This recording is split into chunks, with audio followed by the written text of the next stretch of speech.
Welcome back to A Clock in the Journal, where time itself turns the pages of history's most daring tales. Tonight, we step into a story wrapped in velvet romance and sharpened with steel deception, the marriage of Arsène Lupin. But is it love or the ultimate con?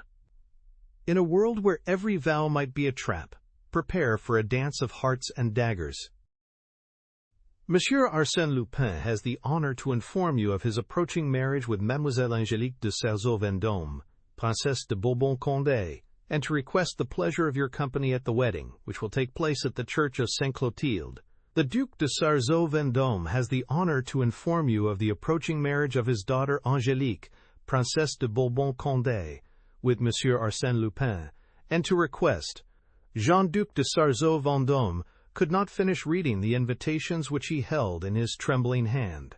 Pale with anger, his long, lean body shaking with tremors. "There!" he gasped, handing the two communications to his daughter. "This is what our friends have received. This has been the talk of Paris since yesterday. What do you say to that dastardly insult, Angélique? What would your poor mother say to it if she were alive?" Angélique was tall and thin like her father, skinny and angular like him. She was 33 years of age, always dressed in black stuff, shy and retiring in manner, with a head too small in proportion to her height and narrowed on either side until the nose seemed to jut forth in protest against such parsimony.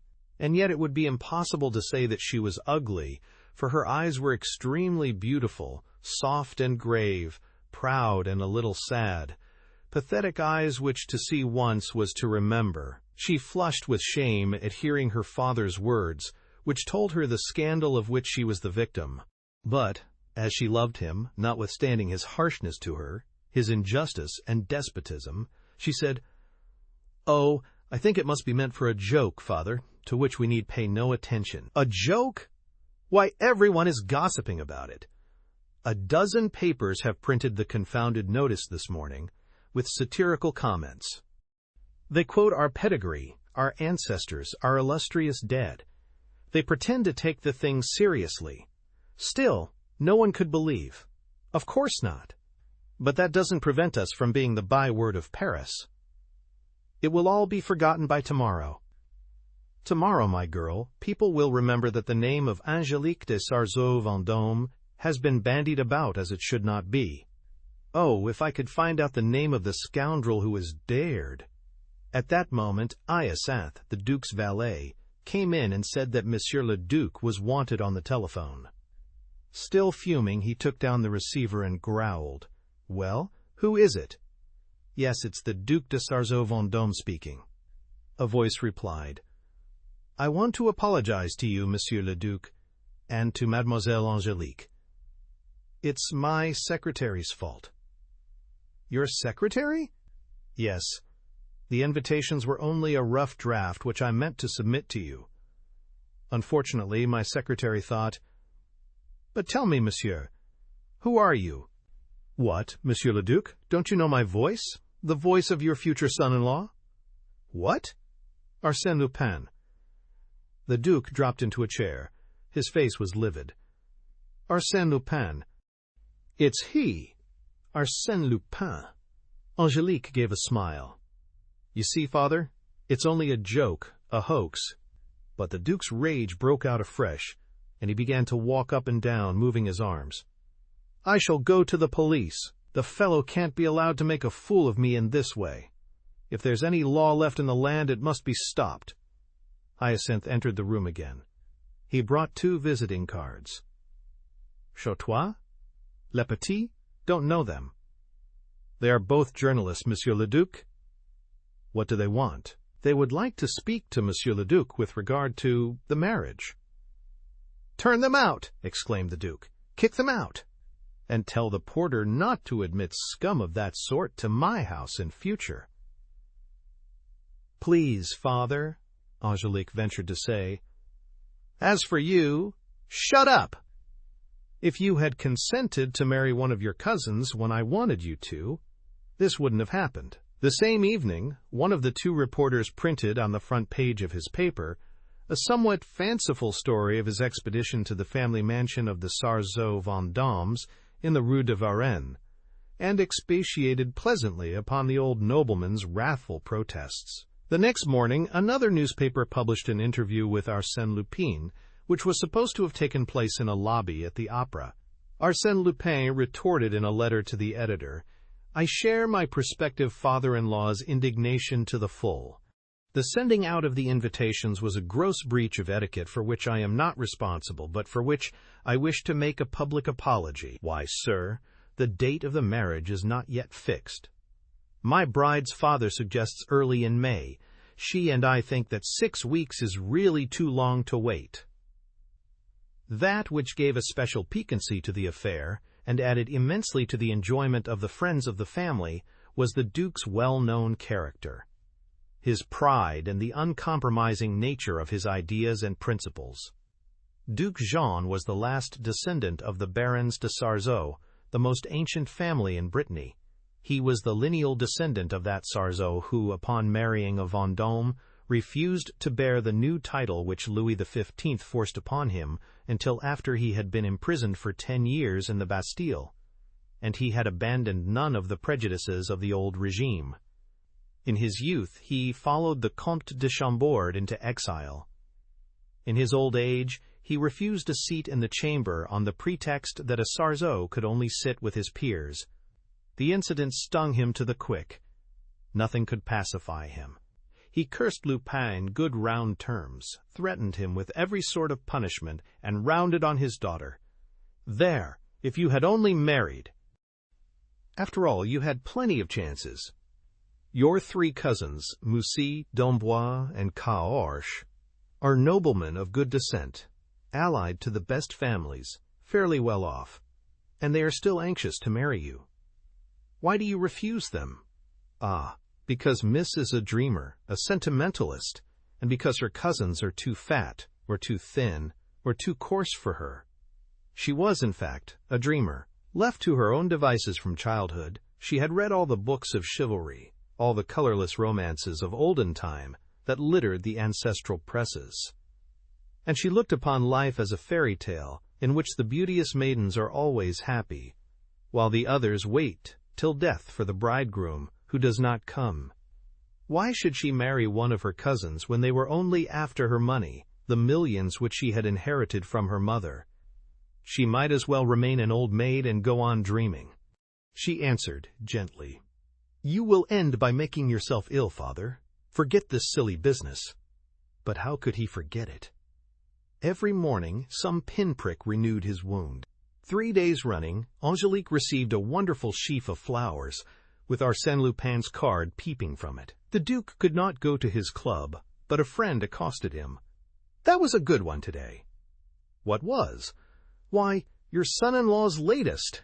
Haven't you seen it? Here, read it for yourself. Monsieur Arsène Lupin is petitioning the Council of State for permission to add his wife's name to his own, and to be known henceforth as Lupin de Sarzeau Vendôme."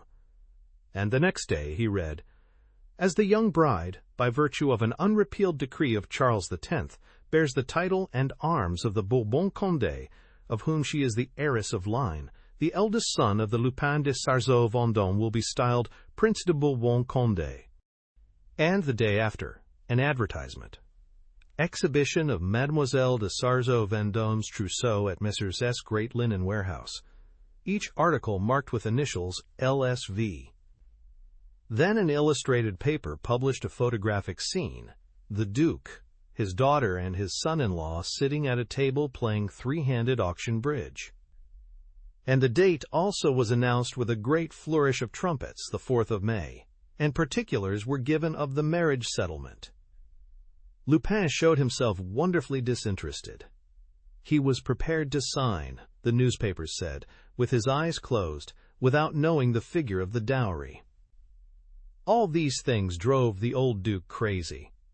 His hatred of Lupin assumed morbid proportions. Much as it went against the grain, he called on the prefect of police, who advised him to be on his guard. "We know the gentleman's ways. He is employing one of his favorite dodges. Forgive the expression, Monsieur le Duc, but he is nursing you. Don't fall into the trap." "What dodge? What trap?" asked the Duke anxiously. "He is trying to make you lose your head and to lead you, by intimidation, to do something which you would refuse to do in cold blood. Still, Monsieur Arsène Lupin can hardly hope that I will offer him my daughter's hand." "No, but he hopes that you will commit, to put it mildly, a blunder." "What blunder?" "Exactly that blunder which he wants you to commit." "Then you think, Monsieur le Préfet—" "I think the best thing you can do, Monsieur le Duc, is to go home, or, if all this excitement worries you, to run down to the country and stay there quietly, without upsetting yourself." This conversation only increased the old Duke's fears. Lupin appeared to him in the light of a terrible person, who employed diabolical methods and kept accomplices in every sphere of society. Prudence was the watchword, and life, from that moment, became intolerable. The Duke grew more crabbed and silent than ever, and denied his door to all his old friends, and even to Angelique's 3 suitors, her cousins de Mussy, d'Amboise, and de Caorches, who were none of them on speaking terms with the others, in consequence of their rivalry, and who were in the habit of calling, turn and turn about, every week. For no earthly reason he dismissed his butler and his coachman, but he dared not fill their places for fear of engaging creatures of Arsène Lupin's, and his own man, Hyacinthe, in whom he had every confidence, having had him in his service for over 40 years, had to take upon himself the laborious duties of the stables and the pantry. "Come, father," said Angelique, trying to make him listen to common sense. "I really can't see what you are afraid of. No one can force me into this ridiculous marriage." "Well, of course that's not what I'm afraid of." "What then, father?" "How can I tell? An abduction, a burglary, an act of violence. There is no doubt that the villain is scheming something, and there is also no doubt that we are surrounded by spies." One afternoon he received a newspaper in which the following paragraph was marked in red pencil: "The signing of the marriage contract is fixed for this evening, at the Sarzeau-Vendôme townhouse. It will be quite a private ceremony, and only a few privileged friends will be present to congratulate the happy pair. The witnesses to the contract on behalf of Mademoiselle de Sarzeau-Vendôme, the Prince de la Rochefoucauld-Limours, and the Comte de Chartres will be introduced by Monsieur Arsène Lupin to the 2 gentlemen who have claimed the honor of acting as his groomsmen, namely, the Prefect of Police and the Governor of the Santé prison." 10 minutes later, the Duke sent his servant Hyacinthe to the post with 3 express messages. At 4 o'clock, in Angelique's presence, he saw the 3 cousins: Mussy, fat, heavy, pasty-faced; d'Amboise, slender, fresh-colored, and shy; Caorches, short, thin, and unhealthy-looking, all 3 old bachelors by this time, lacking distinction in dress or appearance. The meeting was a short one. The Duke had worked out his whole plan of campaign, a defensive campaign, of which he set forth the first stage in explicit terms. "Angelique and I will leave Paris tonight for our place in Brittany. I rely on you, my 3 nephews, to help us get away. You, d'Amboise, will come and fetch us in your car, with the hood up. You, Mussy, will bring your big motor and kindly see to the luggage with Hyacinthe, my man. You, Caorches, will go to the Gare d'Orléans and book our berths in the sleeping car for Vannes by the 10:40 train. Is that settled?" The rest of the day passed without incident. The Duke, to avoid any accidental indiscretion, waited until after dinner to tell Hyacinthe to pack a trunk and a portmanteau. Hyacinthe was to accompany them, as well as Angelique's maid. At 9 o'clock, all the other servants went to bed by their master's order. At 10 minutes to 10, the Duke, who was completing his preparations, heard the sound of a motor horn. The porter opened the gates of the courtyard. The Duke, standing at the window, recognized d'Amboise's landaulet. "Tell him I shall be down presently," he said to Hyacinthe, "and let Mademoiselle know." In a few minutes, as Hyacinthe did not return, he left his room. But he was attacked on the landing by two masked men, who gagged and bound him before he could utter a cry. And one of the men said to him in a low voice, "Take this as a first warning, Monsieur le Duc. If you persist in leaving Paris and refusing your consent, it will be a more serious matter." And the same man said to his companion, "Keep an eye on him, I will see to the young lady." By that time, two other confederates had secured the lady's maid, and Angelique, herself gagged, lay fainting on a couch in her boudoir. She came to almost immediately, under the stimulus of a bottle of salts held to her nostrils, and when she opened her eyes, she saw bending over her a young man in evening clothes, with a smiling and friendly face, who said, "I implore your forgiveness, mademoiselle. All these happenings are a trifle sudden, and this behavior rather out of the way. But circumstances often compel us to deeds of which our conscience does not approve. Pray pardon me." He took her hand very gently and slipped a broad gold ring on the girl's finger, saying, "There, now we are engaged. Never forget the man who gave you this ring. He entreats you not to run away from him, and to stay in Paris and await the proofs of his devotion. Have faith in him." He said all this in so serious and respectful a voice, with so much authority and deference, that she had not the strength to resist. Their eyes met. He whispered, "The exquisite purity of your eyes! It would be heavenly to live with those eyes upon one. Now close them." He withdrew. His accomplices followed suit. The car drove off, and the house in the Rue de Varennes remained still and silent until the moment when Angelique, regaining complete consciousness, called out for the servants.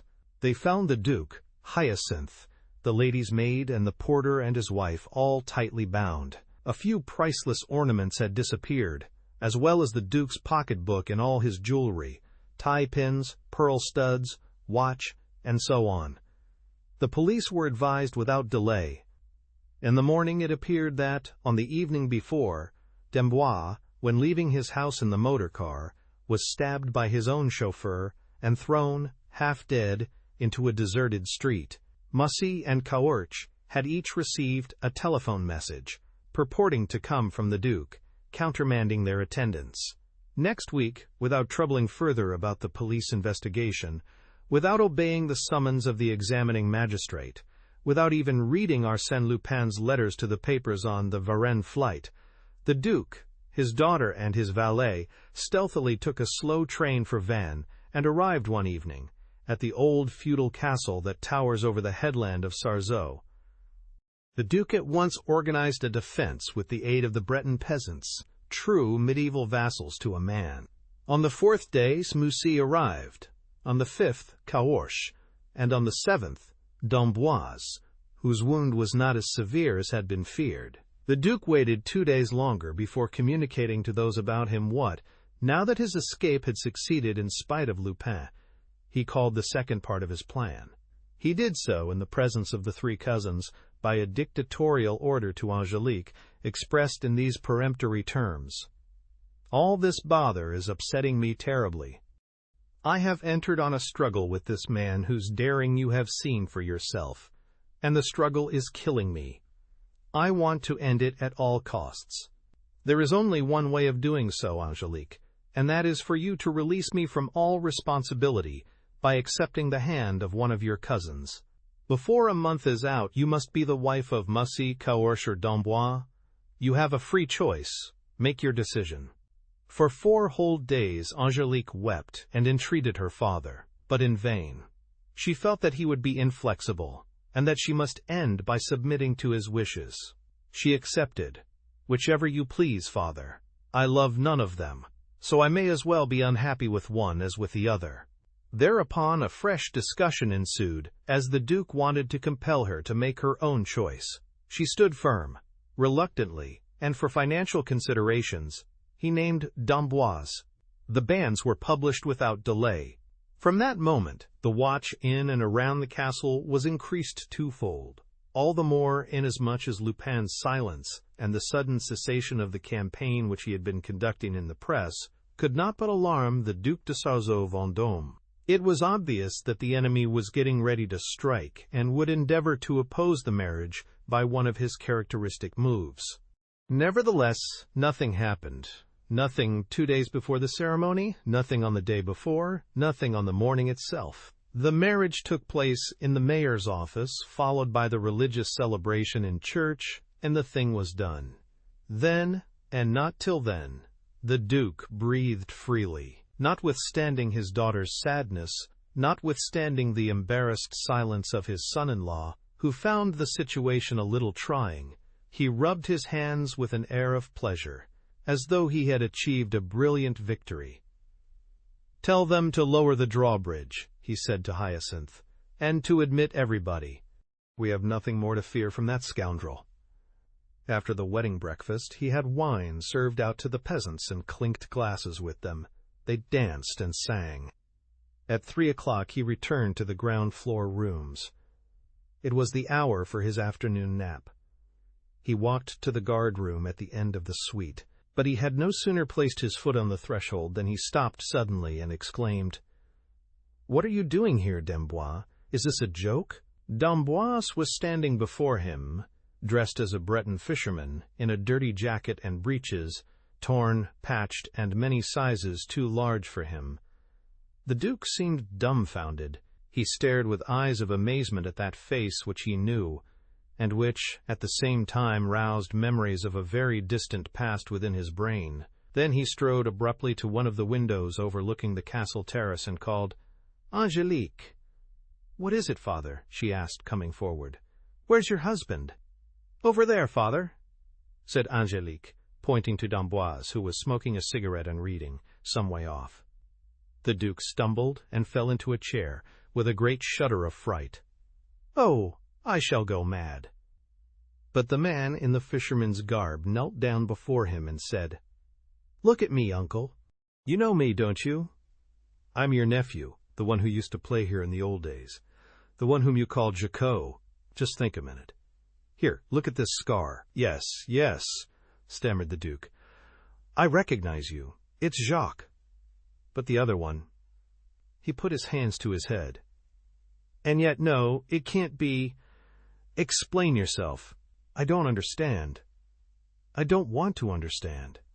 There was a pause, during which the newcomer shut the window and closed the door leading to the next room. Then he came up to the old Duke, touched him gently on the shoulder to wake him from his torpor, and without further preface, as though to cut short any explanation that was not absolutely necessary, spoke as follows. 4 years ago, that is to say, in the 11th year of my voluntary exile, when I settled in the extreme south of Algeria, I made the acquaintance, in the course of a hunting expedition arranged by a big Arab chief, of a man whose geniality, whose charm of manner, whose consummate prowess, whose indomitable pluck, whose combined humor and depth of mind fascinated. The Comte d'Andrézy spent 6 weeks as my guest. After he left, we kept up a correspondence at regular intervals. I also often saw his name in the papers, in the society and sporting columns. He was to come back, and I was preparing to receive him 3 months ago, when one evening as I was out riding, my 2 Arab attendants flung themselves upon me, bound me, blindfolded me, and took me, traveling day and night for a week, along deserted roads, to a bay on the coast where 5 men awaited them.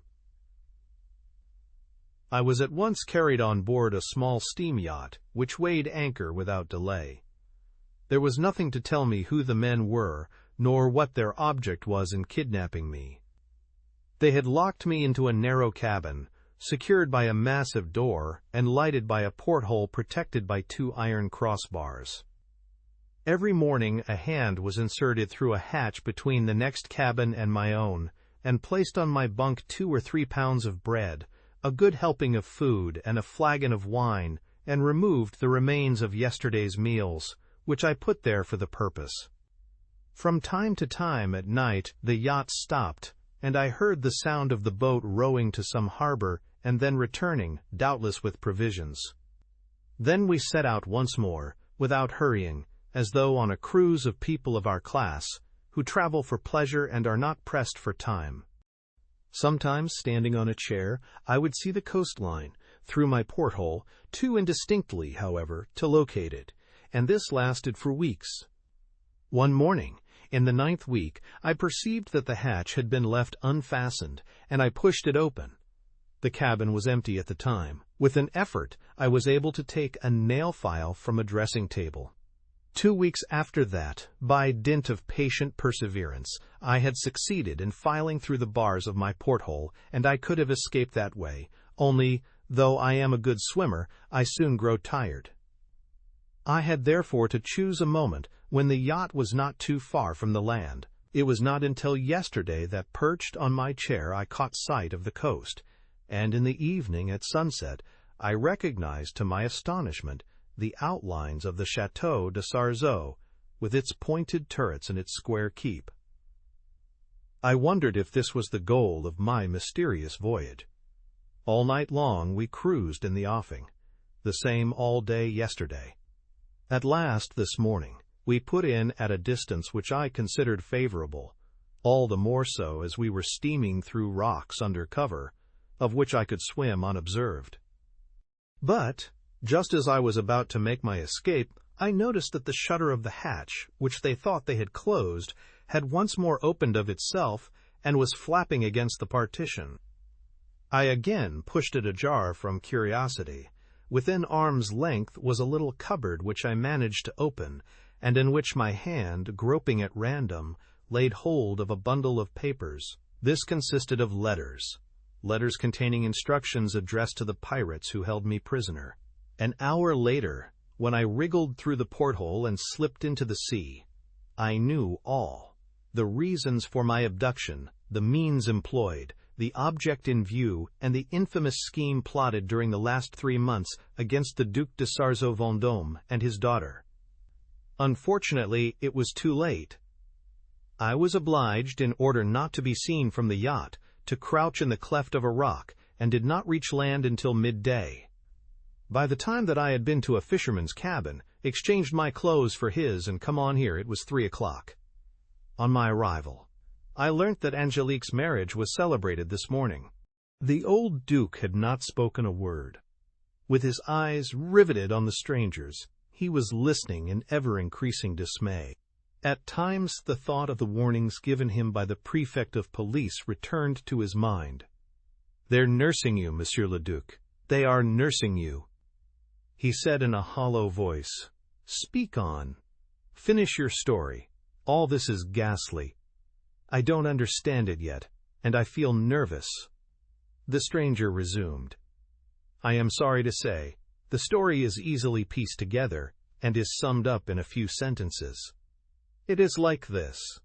The Comte d'Andrézy remembered several things from his stay with me, and from the confidences which I was foolish enough to make to him. First of all, I was your nephew, and yet you had seen comparatively little of me, because I left Sarzeau when I was quite a child, and since then our intercourse was limited to the few weeks which I spent here 15 years ago, when I proposed for the hand of my cousin Angelique.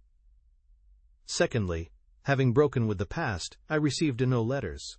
Lastly, there was a certain physical resemblance between d'Andrézy and myself, which could be accentuated to such an extent as to become striking. His scheme was built up on those 3 points. He bribed my Arab servants to give him warning in case I left Algeria. Then he went back to Paris, bearing my name, and made up to look exactly like me, came to see you, was invited to your house once a fortnight, and lived under my name, which thus became one of the many aliases beneath which he conceals his real identity. 3 months ago, when the apple was ripe, as he says in his letters, he began the attack by a series of communications to the press, and at the same time, fearing no doubt that some newspaper would tell me in Algeria the part that was being played under my name in Paris, he had me assaulted by my servants and kidnapped by his confederates. I need not explain any more in so far as you are concerned, uncle." The Duc de Sarzeau-Vendôme was shaken with a fit of nervous trembling. The awful truth to which he refused to open his eyes appeared to him in its nakedness, and assumed the hateful countenance of the enemy. He clutched his nephew's hands and said to him fiercely, despairingly, "It's Lupin, is it not?" "Yes, uncle. And it's to him that I have given my daughter." "Yes, uncle, to him, who has stolen my name of Jacques d'Amboise from me, and stolen your daughter from you." Angélique is the wedded wife of Arsène Lupin, and that in accordance with your orders. This letter in his handwriting bears witness to it. He has upset your whole life, thrown you off your balance, besieging your hours of waking and your nights of dreaming, rifling your townhouse, until the moment when, seized with terror, you took refuge here, where, thinking that you would escape his artifices and his rapacity, you told your daughter to choose one of her 3 cousins, Mussy, Dambois, or Caorche, as her husband. But why did she select that one rather than the others? It was you who selected him, uncle. At random, because he had the biggest income. No, not at random, but on the insidious, persistent, and very clever advice of your servant Hyacinth. The Duke gave a start. What? Is Hyacinth an accomplice? No, not of Arsène Lupin, but of the man whom he believes to be Dambois, and who promised to give him 100,000 francs within a week after the marriage. Oh, the villain! He planned everything, foresaw everything. Foresaw everything, uncle, down to shamming an attempt upon his life so as to avert suspicion, down to shamming a wound received in your service. But with what object? Why all these dastardly tricks? Angélique has a fortune of 11 million francs. Your solicitor in Paris was to hand the securities next week to the counterfeit Dambois, who had only to realize them forthwith and disappear. But this very morning, you yourself were to hand your son-in-law, as a personal wedding present, 500,000 francs, worth of bearer stock, which he has arranged to deliver to one of his accomplices at 9 o'clock this evening, outside the castle, near the Great Oak, so that they may be negotiated tomorrow morning in Brussels. The Duc de Sarzeau-Vendôme had risen from his seat and was stamping furiously up and down the room. At 9 o'clock this evening, he said. We'll see about that. We'll see about that. I'll have the gendarmes here before then. Arsène Lupin laughs at gendarmes. Let's telegraph to Paris. Yes, but how about the 500,000 francs? And, still worse, uncle, the scandal. Think of this. Your daughter, Angélique de Sarzeau-Vendôme, married to that swindler, that thief. No, it would never do. What then? What? The nephew now rose, and, stepping to a gun rack, took down a rifle and laid it on the table in front of the Duke. Away in Algeria, uncle, on the verge of the desert, when we find ourselves face to face with a wild beast, we do not send for the gendarmes. We take our rifle and we shoot the wild beast, otherwise the beast would tear us to pieces with its claws. What do you mean? I mean that, over there, I acquired the habit of dispensing with the gendarmes. It is a rather summary way of doing justice, but it is the best way, believe me. And today, in the present case, it is the only way. Once the beast is killed, you and I will bury it in some corner, unseen and unknown. And Angélique? We will tell her later. What will become of her? She will be my wife, the wife of the real Dambois. I desert her tomorrow and return to Algeria. The divorce will be granted in 2 months' time. The Duke listened, pale and staring with set jaws. He whispered, Are you sure that his accomplices on the yacht will not inform him of your escape? Not before tomorrow. So that inevitably, at 9 o'clock this evening, Arsène Lupin, on his way to the Great Oak, will take the patrol path that follows the old ramparts and skirts the ruins of the chapel. I shall be there, in the ruins. I shall be there too, said the Duc de Sarzeau-Vendôme quietly, taking down a gun. It was now 5 o'clock. The Duke talked some time longer to his nephew, examined the weapons, loaded them with fresh cartridges. Then, when night came, he took Dambois through the dark passages to his bedroom and hid him in an adjoining closet. Nothing further happened until dinner. The Duke forced himself to keep calm during the meal. From time to time, he stole a glance at his son-in-law and was surprised at the likeness between him and the real Dambois. It was the same complexion, the same cast of features, the same cut of hair. Nevertheless, The look of the eye was different, keener in this case, and brighter. And gradually the Duke discovered minor details, which had passed unperceived till then, and which proved the fellow's imposture. The party broke up after dinner. It was 8 o'clock. The Duke went to his room and released his nephew. 10 minutes later, under cover of the darkness, they slipped into the ruins, gun in hand. Meanwhile, Angelique, accompanied by her husband, had gone to the suite of rooms which she occupied on the ground floor of a tower that flanked the left wing. Her husband stopped at the entrance to the rooms and said, "I am going for a short stroll, Angelique. May I come to you here when I return?" "Yes," she replied. He left her and went up to the first floor, which had been assigned to him as his quarters. The moment he was alone, he locked the door, noiselessly opened a window that looked over the landscape, and leant out. He saw a shadow at the foot of the tower, some 100 feet or more below him. He whistled and received a faint whistle in reply. He then took from a cupboard a thick leather satchel, crammed with papers, wrapped it in a piece of black cloth and tied it up. Then he sat down at the table and wrote, "Glad you got my message, for I think it unsafe to walk out of the castle with that large bundle of securities. Here they are. You will be in Paris on your motorcycle, in time to catch the morning train to Brussels, where you will hand over the bonds to Z, and he will negotiate them at once. ALPS, as you pass by the Great Oak, tell our chaps that I'm coming. I have some instructions to give them. But everything is going well. No one here has the least suspicion." He fastened the letter to the parcel and lowered both through the window with a length of string. "Good," he said. "That's all right. It's a weight off my mind." He waited a few minutes longer, stalking up and down the room and smiling at the portraits of 2 gallant gentlemen hanging on the wall. "Horace de Sarzeau-Vendôme, Marshal of France. And you, the great Condé. I salute you, my ancestors both. Lupin de Sarzeau-Vendôme will show himself worthy of you." At last, when the time came, he took his hat and went down. But when he reached the ground floor, Angelique burst from her rooms and exclaimed with a distraught air, "I say, if you don't mind, I think you had better." And then, without saying more, she went in again, leaving a vision of irresponsible terror in her husband's mind. "She's out of sorts," he said to himself. "Marriage doesn't suit her." He lit a cigarette and went out, without attaching importance to an incident that ought to have impressed him. Poor Angelique, this will all end in a divorce. The night outside was dark, with a cloudy sky. The servants were closing the shutters of the castle.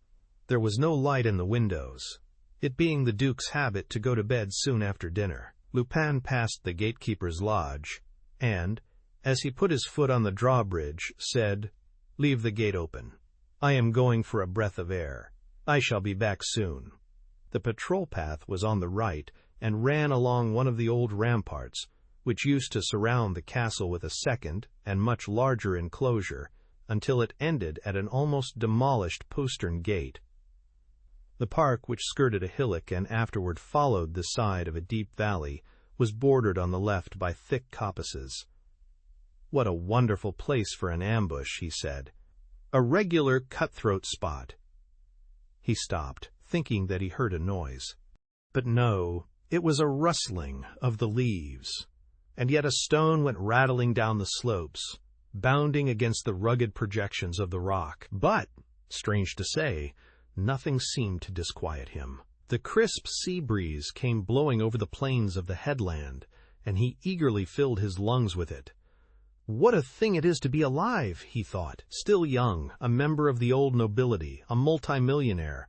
What could a man want more? At a short distance he saw against the darkness the yet darker outline of the chapel, the ruins of which towered above the path. A few drops of rain began to fall, and he heard a clock strike 9. He quickened his pace.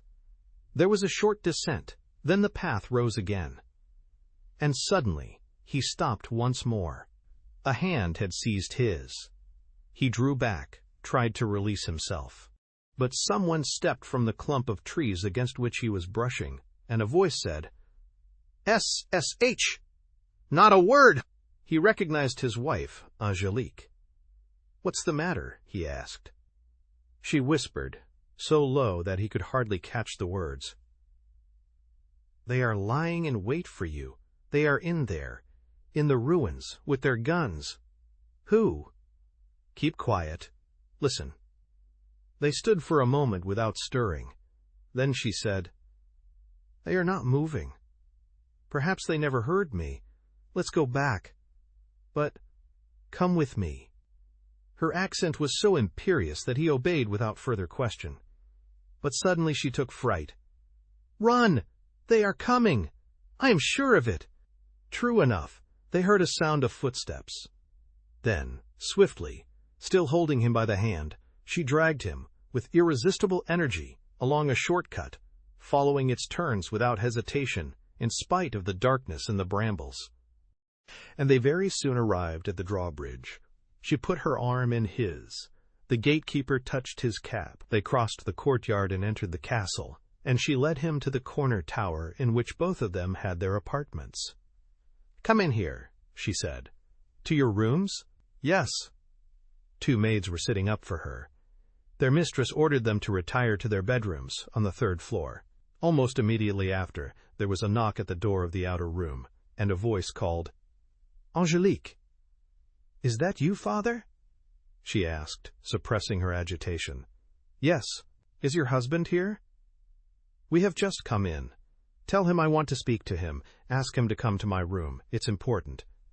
"Very well, father. I'll send him to you." She listened for a few seconds, then returned to the boudoir where her husband was and said, "I am sure my father is still there." He moved as though to go out. "In that case, if he wants to speak to me, my father is not alone," she said quickly, blocking his way. "Who is with him?" "His nephew, Jacques d'Amboise." There was a moment's silence. He looked at her with a certain astonishment, failing quite to understand his wife's attitude, but without pausing to go into the matter. "Ah, so that dear old d'Amboise is there?" he chuckled. "Then the fat's in the fire? Unless indeed—" "My father knows everything," she said. "I overheard a conversation between them just now. His nephew has read certain letters. I hesitated at first about telling you, then I thought that my duty—" He studied her afresh, but at once conquered by the queerness of the situation, he burst out laughing. "What? Don't my friends on board ship burn my letters, and they have let their prisoner escape? The idiots! Oh, when you don't see to everything yourself. No matter, it's distinctly humorous. D'Amboise versus d'Amboise. Oh, but suppose I were no longer recognized. Suppose d'Amboise himself were to confuse me with himself." He turned to a wash-hand stand, took a towel, dipped it in the basin and soaped it, and, in the twinkling of an eye, wiped the makeup from his face and altered the set of his hair. "That's it," he said, showing himself to Angelique under the aspect in which she had seen him on the night of the burglary in Paris. "I feel more comfortable like this for a discussion with my father-in-law." "Where are you going?" she cried, flinging herself in front of the door. "Why, to join the gentlemen. You shall not pass." "Why not?" "Suppose they kill you." "Kill me?" "That's what they mean to do, to kill you, to hide your body somewhere. Who would know of it?" "Very well," he said. "From their point of view, they are quite right. But if I don't go to them, they will come here. That door won't stop them. Nor you, I'm thinking. Therefore, it's better to have done with it." "Follow me," commanded Angelique. She took up the lamp that lit the room, went into her bedroom, pushed aside the wardrobe, which slid easily on hidden casters, pulled back an old tapestry hanging, and said, "Here is a door that has not been used for years. My father believes the key to be lost. I have it here. Unlock the door with it. A staircase in the wall will take you to the bottom of the tower. You need only draw the bolts of another door and you will be free." He could hardly believe his ears. Suddenly, he grasped the meaning of Angelique's whole behavior. In front of that sad, plain, but wonderfully gentle face, he stood for a moment discountenanced, almost abashed. He no longer thought of laughing. A feeling of respect, mingled with remorse and kindness, overcame him. "Why are you saving me?" he whispered. "You are my husband." He protested. "No, no. I have stolen that title. The law will never recognize my marriage."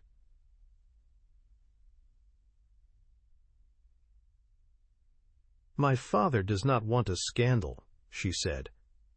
"Just so," he replied sharply. "Just so.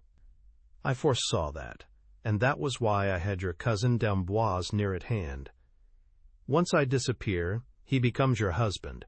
He is the man you have married in the eyes of men. You are the man I have married in the eyes of the Church. The Church, the Church. There are means of arranging matters with the Church. Your marriage can be annulled.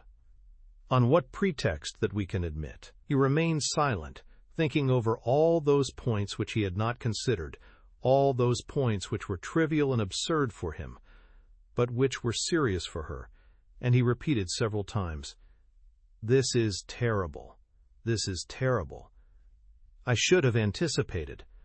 And suddenly, seized with an idea, he clapped his hands and cried, "There, I have it! I'm hand in glove with one of the chief figures at the Vatican. The Pope never refuses me anything. I shall obtain an audience, and I have no doubt that the Holy Father, moved by my entreaties." His plan was so humorous, and his delight so artless, that Angelique could not help smiling, and she said, "I am your wife in the eyes of God." She gave him a look that showed neither scorn nor animosity nor even anger, and he realized that she omitted to see in him the outlaw and the evildoer, and remembered only the man who was her husband, and to whom the priest had bound her until the hour of death. He took a step toward her and observed her more attentively. She did not lower her eyes at first, but she blushed, and never had he seen so pathetic a face, marked with such modesty and such dignity. He said to her, as on that first evening in Paris, "Oh, your eyes! The calm and sadness of your eyes! The beauty of your eyes!" She dropped her head and stammered, "Go away, go." In the presence of her confusion, he received a quick intuition of the deeper feelings that stirred her, unknown to herself.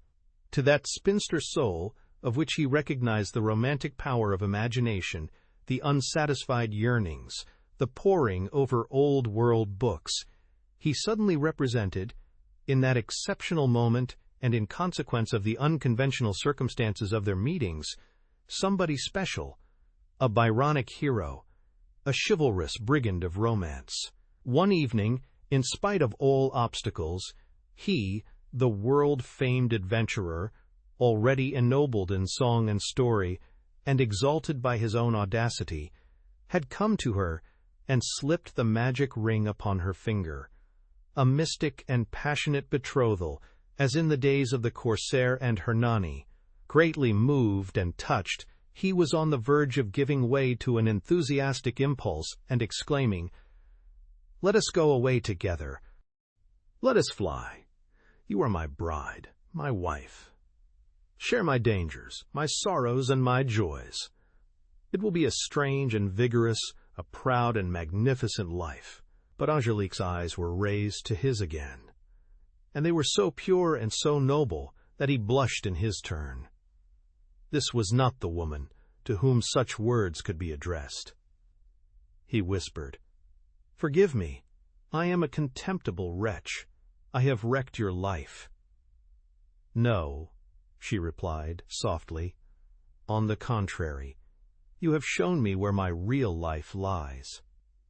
He was about to ask her to explain, but she had opened the door and was pointing the way to him.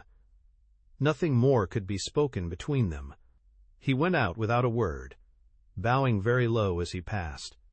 A month later, Angelique de Sarzeau-Vendôme, Princess de Bourbon-Condé, lawful wife of Arsène Lupin, took the veil, and under the name of Sister Marie Auguste, buried herself within the walls of the Visitation Convent.